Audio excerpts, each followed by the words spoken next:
Hello students, I am Professor Sudarshan Pawar. Today we are going to discuss about offer or proposal in contract. A contract is an agreement and becomes into existence when the party makes an offer which the other accepts. In other words, there should be a proposal on one hand and acceptance on the other. Both these elements should be present in every contract whether it is expressed or implied. So, proposal or offer is the starting point of the contract.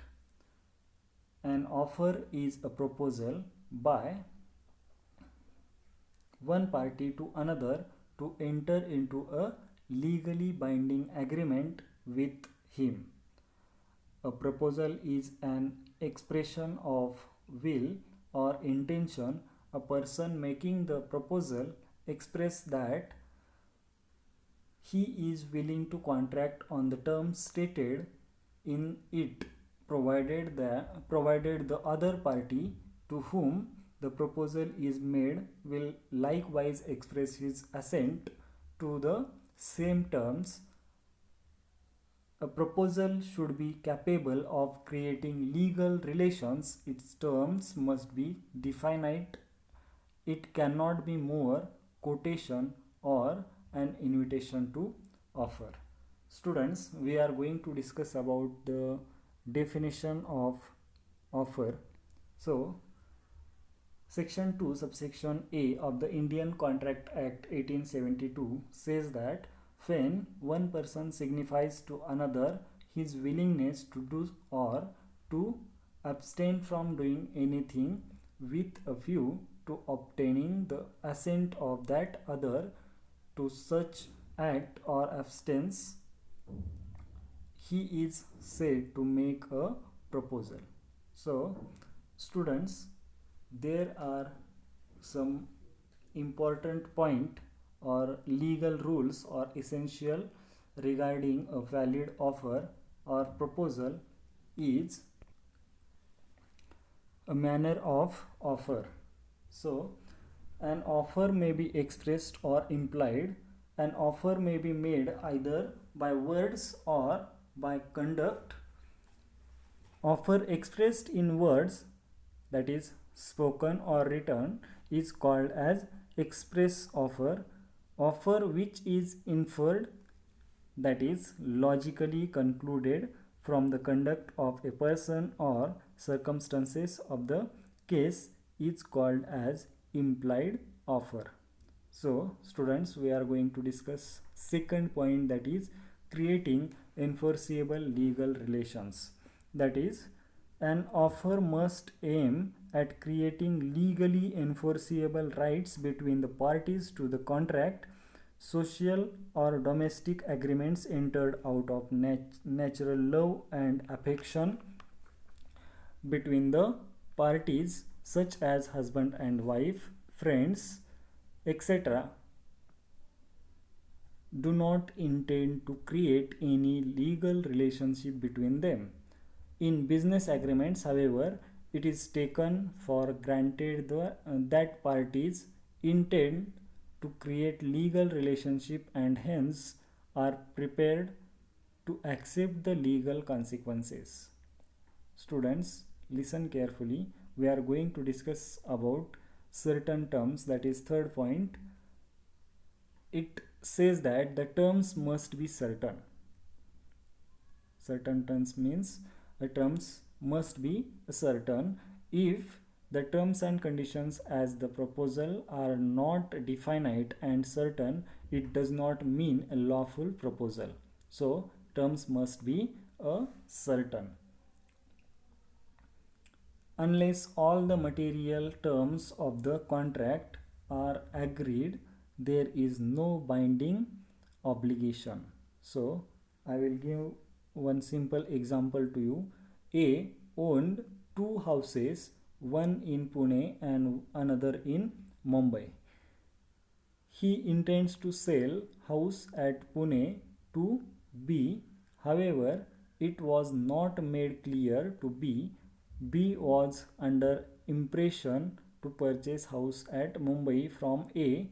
This all leads to confusion and therefore due to vague and unclear terms, such proposal is treated as invalid.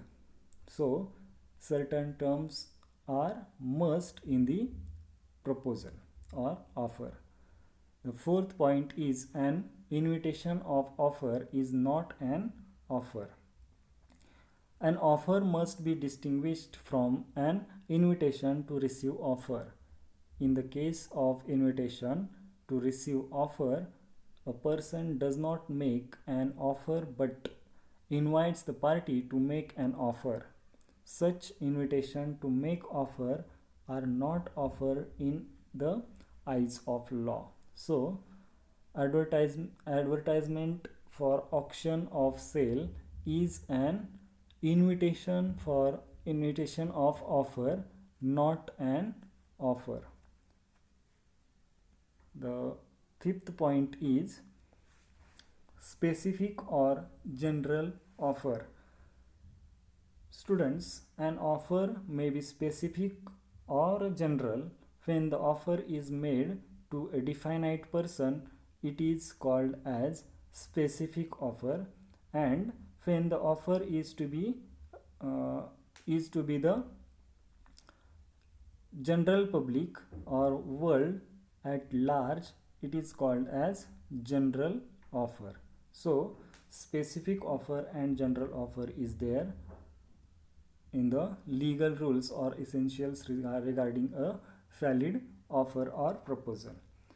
The next point is communication.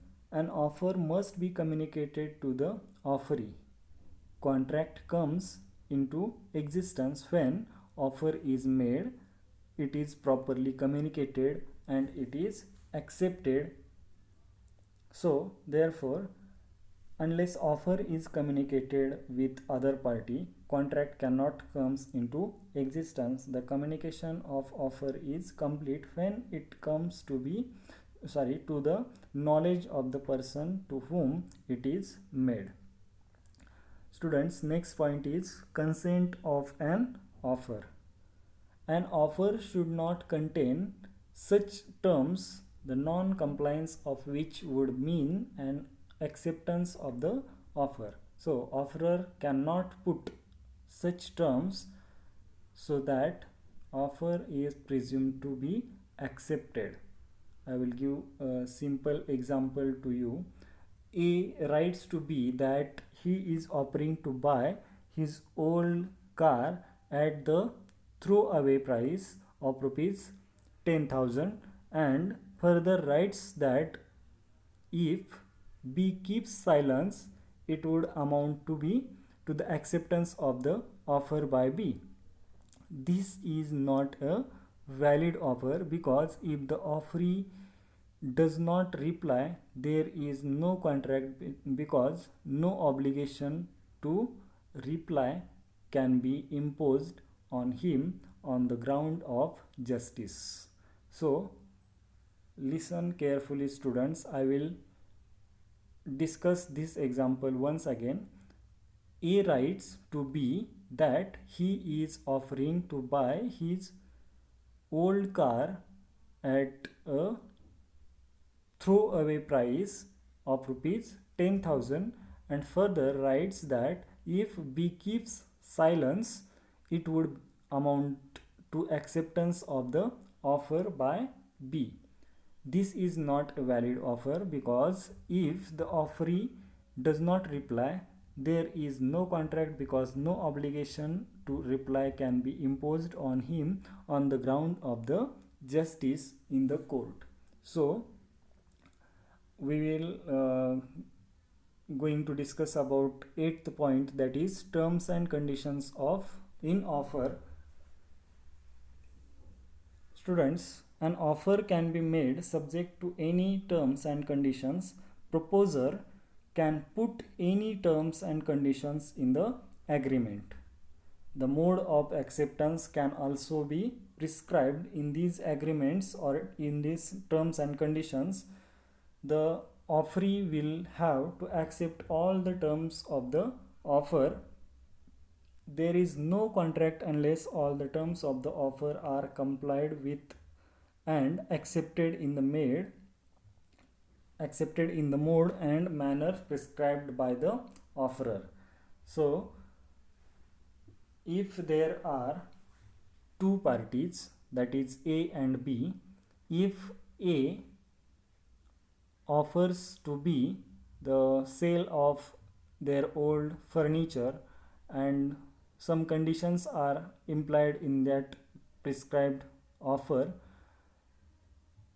B must have to accept all the terms and conditions in the offer. So the terms and conditions in the offer are important, and these conditions and terms or conditions are have to be accepted by B. Students, the last point is case of cross offers.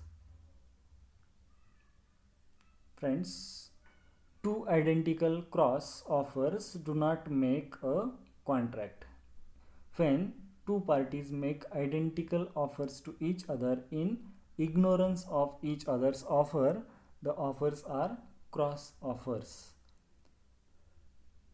I will give a simple example for case of cross offers. A offered to sell his vehicle to B for rupees 30,000. Listen carefully, students. A offered to sell his vehicle to B for rupees 30,000. On the same date, B offered to A to purchase the same vehicle for rupees 30,000. This is a cross offer. Even if these offers reach each other, offers do not amount to an acceptance in the eyes of law. Students, these are the legal rules or essentials regarding a valid offer. Thank you.